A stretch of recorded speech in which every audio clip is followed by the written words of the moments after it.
Mais Sakura, c'est Morgane et Rosalis. Salut. Aujourd'hui, on fait un vendredi lecture, un début, une fin. Allons-y. Aujourd'hui, 2 mangas donc, un début et une fin. Eh oui. Un énorme coup de cœur, commençons par Tense. Le sous-titre français à couper le souffle porte bien son nom parce que c'est vraiment une histoire à couper le souffle. Pour moi, c'est un gros coup de cœur, surprise. Tu es dans les pensées d'un lycéen. On voit ses relations avec une amie d'enfance. Tu dis peut-être qu'il y a un truc avec son amie d'enfance, avec un ami très bienveillant. Et là, tu dis peut-être qu'il y a un truc avec lui. Et puis, voilà, du coup, les choses viennent naturellement et ça fait pas une romance très forcée, très poussif où on va te dire oui il peut y avoir de l'homosexualité ou il peut y avoir quelque chose passer de ami d'enfance à autre chose et tout. Non, là tu suis tellement les sentiments de manière fluide que ça a coupé le souffle. L'œuvre débute alors que le personnage masculin que tu évoquais, Yohei, fait la rencontre d'un autre personnage masculin qui est un peu son antithèse, qui est vraiment lumineux. D'ailleurs, Yohei, lui, est brun, alors que Matsuki, qu'il rencontre, est blond. Et Yohei, il vit sous le poids en fait de sa maladie. Il est asthmatique et il a souvent manqué des jours d'école dans le passé. Et puis, il est face à ce personnage vraiment solaire et cette rencontre va le marquer. En même temps, Yohei avait été soutenu durant toute son enfance par une amie d'enfance qui s'appelle Umeko et qui a toujours eu en quelque sorte la pression d'être là pour lui. Ce qui est un thème abordé un peu plus tard, d'avoir un ami qui a une maladie, qui peut faire une crise, qui peut être absent et donc d'être présent pour cette personne-là avec ce mélange entre l'amitié et le devoir qui est abordé. Oui, puis donc, une pression sociale aussi. Une pression sociale, notamment des parents, autour de ça, et puis même du petit groupe de collégiens qu'on voit durant les flashbacks. Donc, on va suivre d'abord ce trio qui se constitue, puisqu'au début de l'histoire, Yohei et Matsuki sont juste à se rencontrer pour la première fois. Trio qui va croiser d'ailleurs un autre trio de personnages, avec pour certains de ces membres de ces deux trios se connaissent et vont se constituer en quelque sorte bien des relations interpersonnelles assez riches qui vont au-delà même de la problématique de triangle amoureux. On pourrait voir 2 triangles amoureux se reconstituer, mais c'est plus compliqué que ça et c'est vraiment ultra bien mis en scène, amené. C'est une série en 3 tomes, donc la série sera publiée en France le 3e tome début 2022. 2e tome est attendu pour novembre.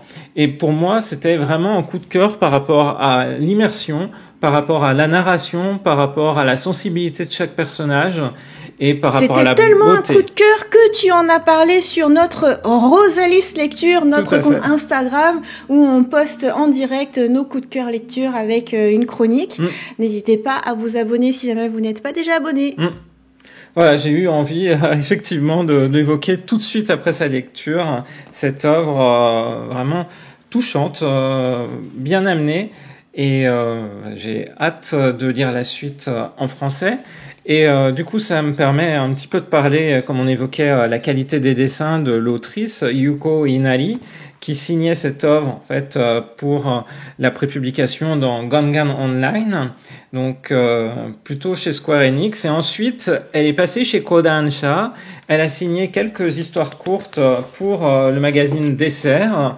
Donc à partir de 2018, histoires courtes qui ont d'ailleurs été toutes rassemblées dans un recueil qui est disponible au Japon, un one-shot en fait, du coup.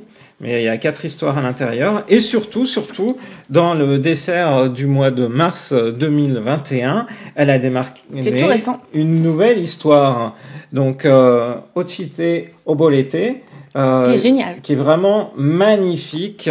Donc, c'est une œuvre dont on peut peut-être espérer qu'elle arrive un jour également en France si la mangaka a du succès. Il faut quand même souligner que du coup, elle passe du shonen manga au shoujo manga. Oui. Et autant là, on était vraiment plongé, ici, dans cette œuvre-là, on est plongé dans les pensées du lycéen.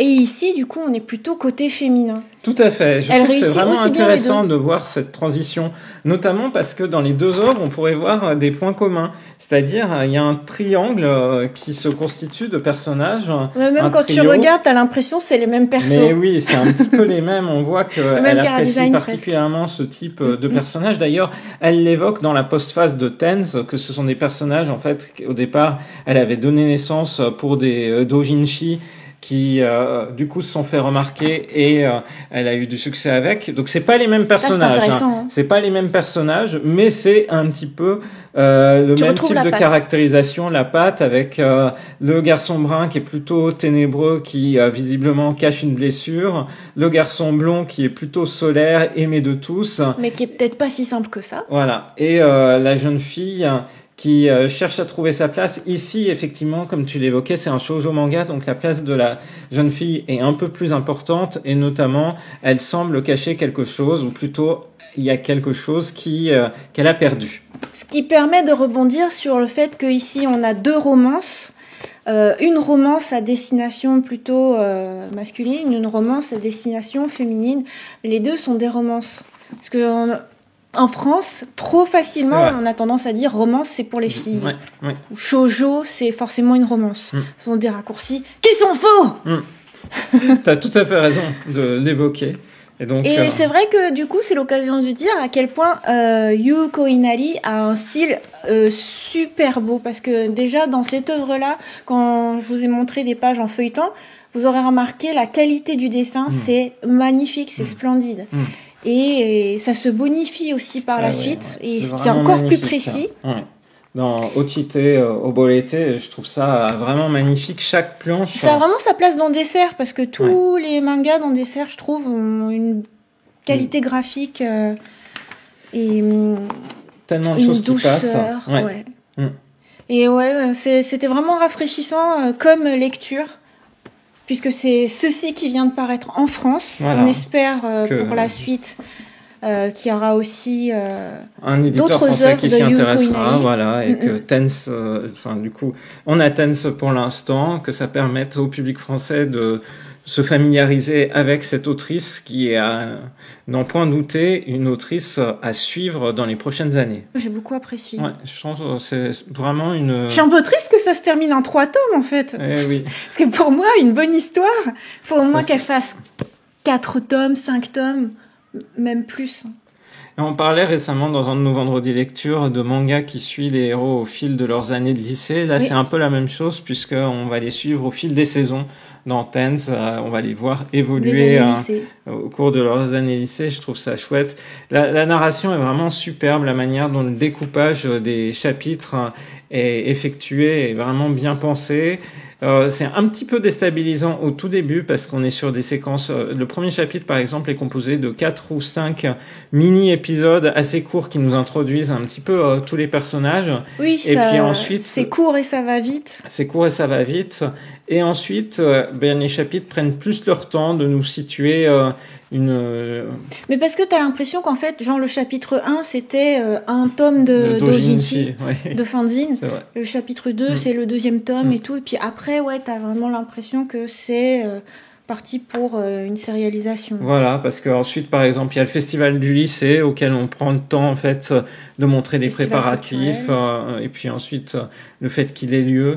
Et c'est tellement humain la manière dont chaque personnage réagit, je trouve vraiment sublime. Ouais, c'est vraiment énorme coup de cœur, Tense. C'est vraiment chouette que nous parviennent en France de telles œuvres. Trop bien. C'était donc le début d'histoire, début de romance. Nous arrivons maintenant à une fin d'histoire, voilà. La fin d'une romance, la fin d'un shoujo manga ici, dernier tome. Une histoire pas banale et qui pourtant s'appelle Banale à tout prix. Eh oui. On en a beaucoup parlé sur cette chaîne. On est super fan des œuvres de Nagamu Nanaji. Et elle signe ici la fin d'une histoire très, très mignonne. Et pour moi, c'est ce qui caractérise le plus cette histoire. C'est le fait que ce soit une romance vraiment gentille, très douce. On n'a pas besoin de ressorts narratifs comme une ex méchante qui vient vampiriser le héros ou des incompréhensions, ou tu vois, il y a rien de lourd, d'embêtant, de chiant. T'as juste la douceur d'une gentille romance. Et puis finalement, là où tu commençais l'histoire en étant une fille banale, qui fait tout pour être banale, qui cherche beaucoup à se restreindre pour rester dans sa banalité, pour que voilà, ce soit une vie sans remous. Finalement, tu en viens avec ce tome, avec ce point final, à une acceptation de ce qu'on est vraiment, voilà, tout simplement. Je trouve que c'est un joli message. C'est bien, c'est une belle fin. Enfin, c'est une... C'est pas facile de terminer un shoujo manga, surtout sur 14 tomes. Quand je vous disais une bonne histoire. Eh oui. Dois avoir au moins 4 tomes. Et là, il y en a même 10 de plus. 14. Ouais, J'aime bien. 14, ça a vraiment bien marché. Du coup, Banal à tout prix, qui nous conte dès le début cette histoire d'amour naissante entre les deux protagonistes, entre Koiko et Tsurugi. Et la manière dont chacun va construire étape par étape, c'est ce qu'on suit au fil des tomes, de ces 14 tomes. Il n'y a pas de redondance à proprement parler, mais on est vraiment étape par étape sur la construction de leur relation. C'est vraiment quelque chose que j'ai apprécié, parce que comme tu le disais, on a évité certains des stéréotypes qu'on pourrait avoir dans ce type d'histoire, c'est-à-dire la rivale qui apparaît, qui... créer, on va dire, du drama de manière artificielle. C'est pas le cas ici. Quand Nagamu Nanaji a voulu élargir un petit peu le champ, elle s'est par exemple intéressée plus en détail à la sœur de l'héroïne, Koiko, qui, elle, était aussi, alors non pas à se dire je suis banale, mais sa sœur, elle refusait toute idée d'histoire d'amour. Et en fait, elle avait une vie personnelle un peu compliquée parce qu'en même temps, elle travaille, sa sœur est plus grande. Et en fait, ça a été extrêmement bien mené de bout en bout. Nagamu Nanaji est une autrice, là aussi, tu l'avais évoqué, qu'on adore. Elle avait signé auparavant, dans les œuvres publiées en France, un titre qui a marqué, c'est donc Moving Forward. Et en fait, si aujourd'hui notre fond est un fond du coup qui est pris à Kobe, donc c'est une image prise dans le décor, voilà le décor pour rendre hommage, on l'a pris au sommet d'une des montagnes qui bordent Kobe. C'était justement parce que Moving Forward se situait à Kobe avec un photoréalisme incroyable, et nous étions allés avec Rosalie sur les lieux de son œuvre Moving Forward, et nous avions fait des photos. Il y a un manga in real life, des vidéos qui sont accessibles. Pour en revenir à Banal à tout prix, du coup, publié dans le magazine Margaret, qui s'est terminé série en février 2020. Tout à fait, on était au Japon quand le dernier tome a été mis en vente. Là aussi, c'est tout récent. Hein. Là aussi, oui, effectivement, ça arrive assez vite maintenant en France. Et voilà, je trouve que c'est le genre d'histoire qui fait du bien, qui véhicule des messages positifs et simplement qui est agréable à lire, captivante, touchante par les personnages. Donc la destination cible du magazine de prépublication Margaret, c'est collégienne, lycéenne. Et comme c'est une tranche d'âge un peu basse, enfin sont pour des jeunes filles, quoi. On aurait pu tomber dans certains écueils, mais là je trouve que cette histoire montre que t'as pas besoin de faire des rebondissements à la mort moelleux. Une douce romance, ça se suffit à elle-même, pardon. Et voilà, je trouve que c'est l'exemple d'un beau shoujo manga de notre époque, de notre temps. Voilà, si jamais vous avez des stéréotypes de shoujo manga, oh là là, c'est trop gnangnan, trop machin, trop truc, ça, Banal à tout prix, c'est un excellent shoujo manga 2020-2021. Et voilà, après, j'ai beau dire que c'est moderne, les choix qu'ont pris les personnages, en particulier Koiko, libre à chacun d'apprécier. Si pour une fille, est-ce qu'elle a fait un choix dans l'air du temps ou pas, au contraire un choix très mignon, libre à chacun. Je spoile pas. Mais en tout cas, ce qui est marrant, c'est que c'est comme si Nagamu Nanaji s'était fait son autocritique aussi, parce que elle met un point final. Ça aurait pu terminer le manga très bien, Mais t'as un chapitre additionnel avec un avis après coup de personnage, hein. Et c'est comme s'il disait exactement ça, quoi. C'est tu penses vraiment que ah mais oui mais si, moi je trouve que ah ok. C'est énigmatique, c'est cryptique. Je peux que vous inviter à lire ça, à lire jusqu'au bout et jusqu'à la fin, quoi. Sinon, ça déflorerait trop le truc. Mais voilà, je trouve ça chouette. C'est vraiment une belle œuvre. Et du coup, Nagamune Nanaji, elle a plus de 20 ans de carrière maintenant. Oui. C'est peut-être aussi ces éléments-là qui la guident vers ce type de résolution. Peut-être qu'une autrice plus jeune aurait terminé l'histoire différemment. Mais ce que j'aime avec Nagamune Nanaji dans ses mangas, et particulièrement dans Banal à tout prix, c'est toutes ces colonnes qu'elle remplit pour raconter un peu ses avis. On rappelle que dans la prépublication, c'est généralement dédié au résumé. En fait, on voit les personnages et on voit le résumé de l'histoire. Si vous avez loupé un chapitre dans la prépublication, c'est ce que ça représente. Et au moment de l'édition en tankobon, des fois c'est laissé blanc dans certains mangas, on voit juste une bande blanche, et d'autres s'investissent, font des petits dessins, ou alors dans le cadre de Nagamune Nanaji, elle raconte un peu sa vie. C'est écrit vraiment en petit, hein. Quand on regarde, des fois il faut une loupe tellement elle raconte de choses. Mais je trouve que c'est chouette ce type de témoignage de la vie quotidienne d'une autrice de manga, la manière dont elle construit son histoire, la manière dont elle va vers une certaine destination, là en l'occurrence vers la fin de son histoire, ici dans le tome 13 que je tiens dans les mains. Et ça rend la chose aussi touchante parce qu'on s'attache non seulement au personnage mais aussi à la mangaka. Oui, c'est vrai, c'est touchant ce qu'elle met justement à la fin de son tome 14. Comme quoi, après autant d'expériences, autant de publications, tu pourrais être sûr de toi, mais là, quand elle met son point final, elle a quand même une petite angoisse.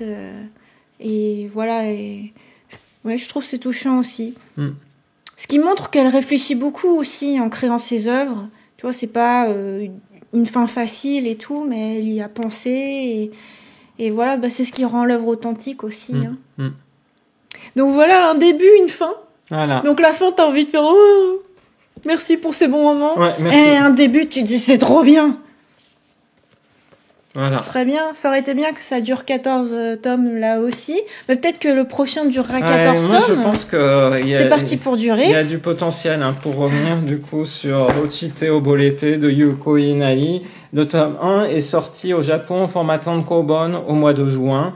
Et puis la série continue sa prépublication dans le magazine Dessert, donc tous les mois, aux côtés d'autres titres bien connus tels que A Sign of Affection ou À tes côtés. Oui. Voilà. Voilà pour ce vendredi lecture, de très gros coups de cœur. Le mot de la fin est pour toi. Ah bah, moi j'adore ce type d'intrigue, la manière dont on rentre dans la psychologie de chaque personnage. Je trouve ces deux titres ont très bien captivé, très bien capturé en fait les pensées, le schéma de pensée, en réalisant en même temps des dessins sublimes. Donc du coup, je pense que là aussi, qu'on soit fille ou garçon, quel que soit son genre, en fait, on peut aimer ce type d'histoire. Donc si vous voulez les découvrir, n'hésitez pas. C'est donc en 3 tomes pour Tens et en 14 tomes pour Banal à tout prix. On espère que cette vidéo vous a plu. On vous donne rendez-vous à très bientôt dans une prochaine vidéo sur la chaîne de Rosalis. Bye bye. Bye bye.